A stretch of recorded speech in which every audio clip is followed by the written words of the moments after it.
Nature Boy, he says, hypothetically and not financial advice, if I got fired at work, would you cash out $300,000 401k with penalties to roll it over into a Roth IRA for XRP, 35 years old and single? Kudos to you, dude, if that's the position that you're in with that amount of money at 35 in a 401k. You don't have any tax implications when you roll it. So as long as it's moved to a self-directed 401k or IRA, then you wouldn't have any tax implications. You can roll a 401k from a previous employer to a Roth.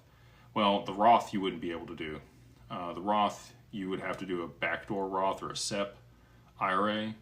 But you could do a traditional IRA, self-directed, and easily roll it over there and buy XRP inside that.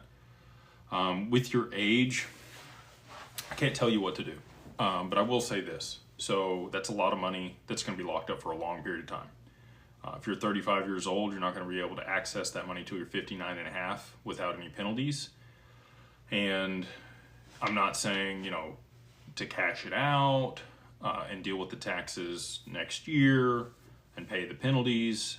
But if you did, and you purchase XRP inside of an LLC or your personal name, however you want to structure that, or inside of a trust, you're going to have access to that XRP over the next 30 years, right? Or 25 years that you wouldn't have otherwise. So I don't know how big a bag you have outside of that, but you might talk with a financial advisor and see if it's advisable in their opinion to either cash out the whole thing or at least a portion of that, and look at the taxes and penalties and kind of weigh the cost to benefit there, and then maybe purchase the XRP, like I said, inside of an entity, outside of a tax advantage wrapper, just because of the duration of time you're going to have to wait. I could guess what they would tell you. Most of them are probably going to advise against it. Many of them are advocates of, tax mitigation and having a wrapper around your assets, which I am too.